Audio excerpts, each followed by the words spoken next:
कैसे हैं आप लोग। उम्मीद है कि आप अच्छे होंगे, स्वस्थ होंगे।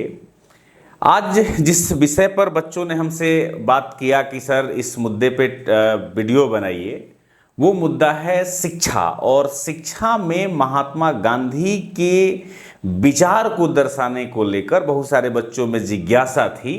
तो आज विचार बना कि गांधी के उस शिक्षा के विचार को आपके सामने रखा जाए। सबसे पहली बात कि शिक्षा ऐसे ही समाज का दर्पण होता है। जिस समाज में शिक्षा का जितना बेहतर स्तर होता है, उतना ही मानवीय सोच प्रगतिमय होती है और इंसान की दुनिया मानवता से भरी हुई होती है। गांधी का अगर शिक्षा पर दर्शन को समझना है तो उनके कुछ विचारों को समझना पड़ेगा। सबसे पहले उन्होंने एक बहुत अच्छा मूल मंत्र शिक्षा को लेकर दिया। उन्होंने कहा कि शोषण समाज को समाप्त करने का सबसे बड़ा जो आधार है, स्तंभ है, वो है शिक्षा।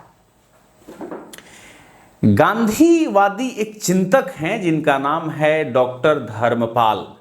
डॉक्टर धर्मपाल ने आधुनिक इतिहास के उन सारे पहलुओं को टटोलने का प्रयास किया है जिससे कि भारतीय इतिहास को समझा जा सके।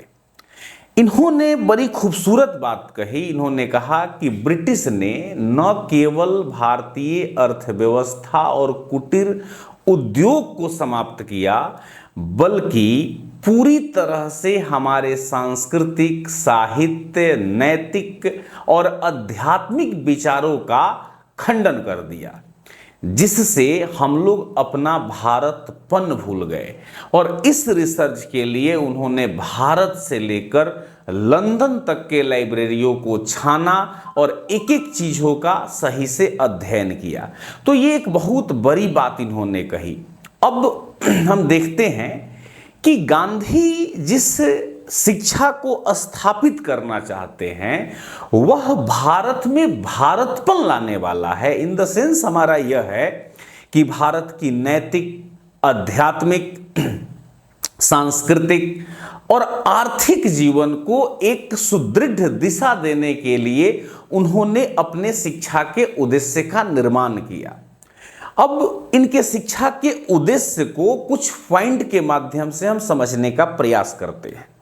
सबसे पहले गांधी ने शिक्षा के उद्देश्य में जीविकोपार्जन को सबसे बड़ी प्राथमिकता में रखा। इन्होंने कहा कि शिक्षा का उद्देश्य आर्थिक आवश्यकताओं की पूर्ति के साथ साथ आत्मनिर्भर बनने की होनी चाहिए, कि ऐसी शिक्षा समाज में हो जिससे कि बच्चे हमारे आत्मनिर्भर बन सके, जीविकोपार्जन जो है उनके हाथों से बेहतर हो सके, जीवन की जो एक व्यवस्था है वो सही दिशा में चल सके। इसके बाद उन्होंने कहा कि जब हम इस दिशा में काम करेंगे तो बेरोजगारी हमारे यहाँ से खत्म होगी, क्योंकि सारे बच्चों के हाथ में रोजगार होगा। तो एक ऐसी शिक्षा जो रोजगार परक हो। गांधी ने भारतीय संस्कृति को भारतीय शिक्षा का आधार बनाने का प्रयास किया। उनके अनुसार मानव के व्यवहार में संस्कृति परिलक्षित होनी चाहिए, दिखनी चाहिए, ये गांधी ने कहा। गांधी ने शिक्षा को पूर्ण विकास का भी एक बहुत बड़ा आधार माना। इनका मानना है कि शिक्षा से छात्रों का शारीरिक, मानसिक और आध्यात्मिक विकास होना चाहिए।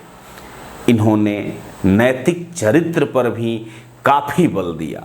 इनका कहना था कि नैतिक विकास के लिए शिक्षा बेहद आवश्यक है। इसके बाद गांधी ने एक वाक्य को अपना आदर्श बनाया मुक्ति के लिए। इनका आधार था सा विद्या सा विमुक्तये। इसका अर्थ होता है शिक्षा ही हमें समस्त बंधनों से मुक्ति दिला सकती है।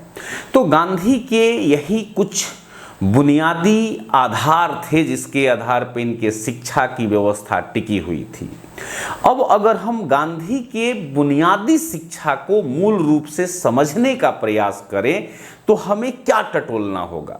सबसे पहले हम देखेंगे कि गांधी ने 1937 में वर्धा के एक सम्मेलन में पहुंचे जहां पर राष्ट्रीय स्तर का शिक्षा सम्मेलन बुलाया गया था।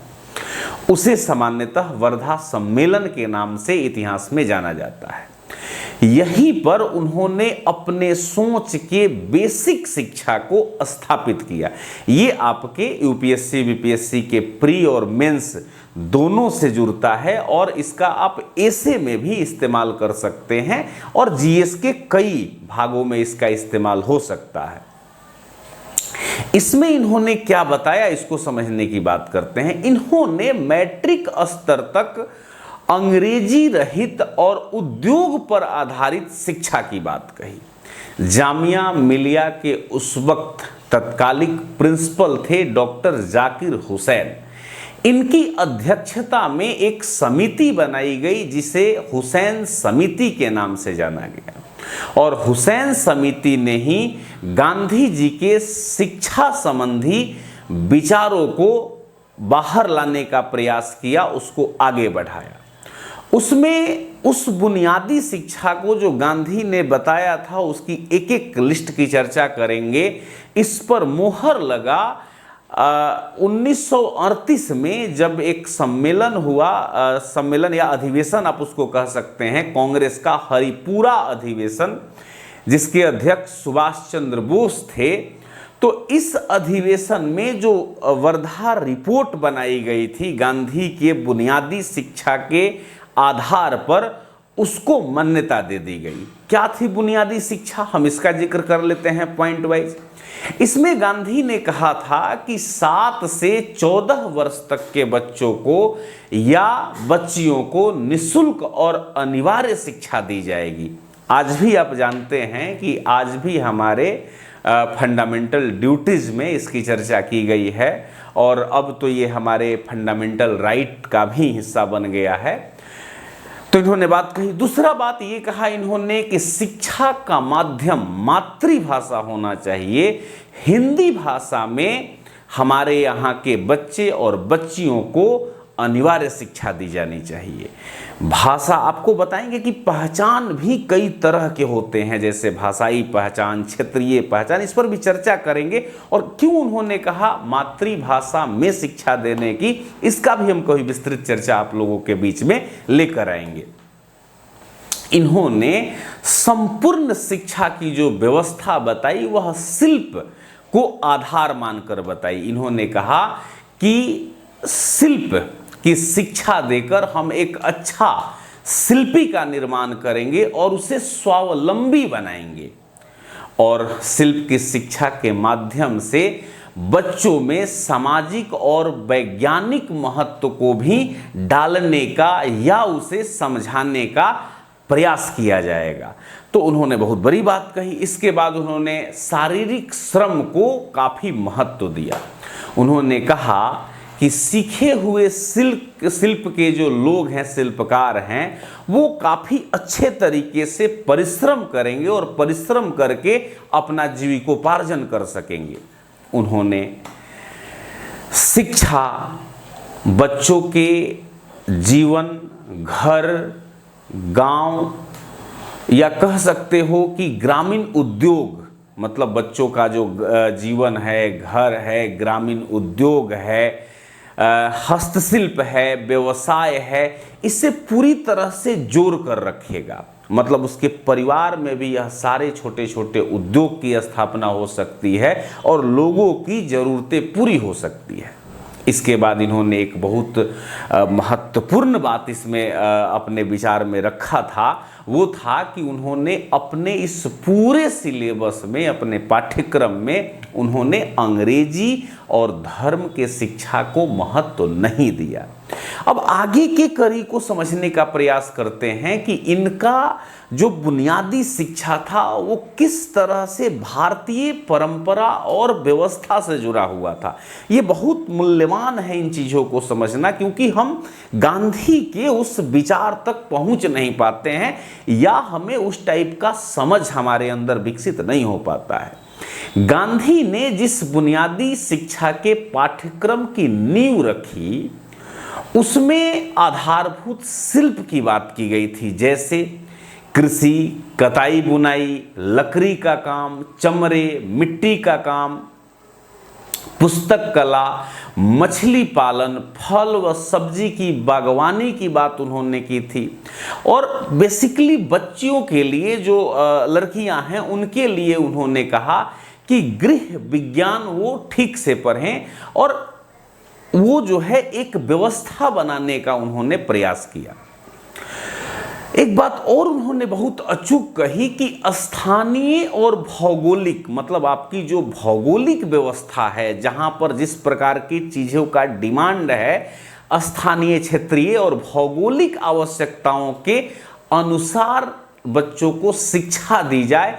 और हस्तशिल्प का तो उसमें महत्वपूर्ण योगदान हो ही, इसके अलावा उन छात्रों को मातृभाषा, गणित, सामाजिक अध्ययन, जिसे आप सोशल स्टडीज के नाम से जानते हैं, सामान्य विज्ञान, कला, हिंदी, शारीरिक शिक्षा, इन सभी को उस पूरे सिलेबस में इन्होंने लाने का प्रयास किया, कोट करने का प्रयास किया।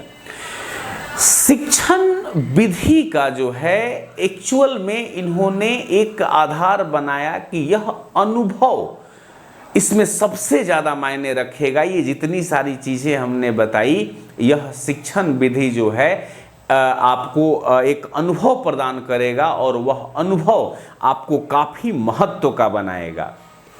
गांधी ने जो बातें अपने शिक्षा नीति में प्रदर्शित की, उन्होंने जो बताई, जो उनका उद्देश्य रहा बुनियादी शिक्षा का, उसको थोड़ा सा समझने का प्रयास करते हैं कि वर्तमान परिप्रेक्ष्य में उस शिक्षा का क्या महत्व रहा है।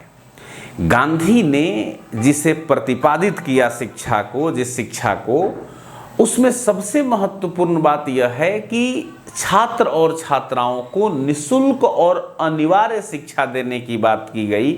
और आज हम देखते हैं कि देश के समस्त वर्गों को शिक्षित करने हेतु कई प्रयास भारत सरकार द्वारा या आपको स्टेट गवर्नमेंट द्वारा किए जा रहे हैं। निःशुल्क और अनिवार्य शिक्षा के साथ साथ जो हमारे यहाँ के छात्र और छात्राएं हैं उनके लिए कई योजनाओं का निर्माण किया गया है ताकि वो ठीक से शिक्षा प्राप्त कर सके। यह गांधी के उस विचार को ही दर्शाता है।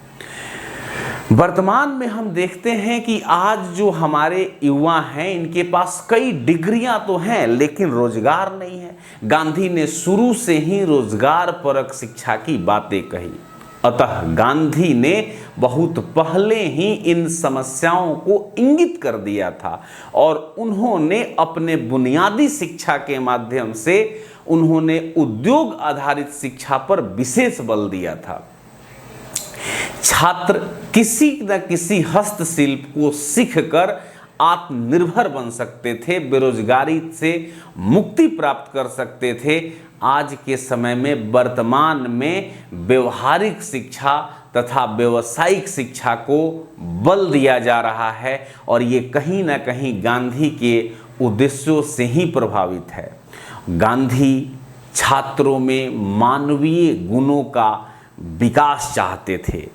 तो यही हमारी कहानी थी जिसमें मैंने गांधी के पूरे शिक्षा के आदर्श को आप लोगों के साथ शेयर करने का प्रयास किया। आप पूरा वीडियो ज़रूर देखिए और फिर आप कमेंट में मुझे यह बताइए कि आपको यह वीडियो कैसा लगा। और फिर इसके बाद हम जब वीडियो बनाएंगे तो हमारा अगला टॉपिक हम प्रयास करेंगे कि टैगोर और गांधी के विचारधारा में कई अंतर देखने को मिलते हैं, उस अंतरों को स्पष्ट किया जाए। क्योंकि एक बार यूपीएससी ने भी क्वेश्चन पूछा है कि गांधी और टैगोर के शिक्षा और राष्ट्रवाद के दृष्टिकोण में अंतर को स्पष्ट करें। तो चूंकि वहां मैं इसे इसलिए डिस्कस नहीं कर सकता क्योंकि वहां पर मात्र 150 वर्ड में ही हमें आंसर करना होता है। तो इस माध्यम से हम आपको एक आपके मन में अवेयरनेस और वो एक शिक्षा का भाव जो है जगाने का प्रयास करते हैं जो गांधी ने दिया था। तो चलिए साथियों, आप सभी को बहुत बहुत धन्यवाद। Thank you so much.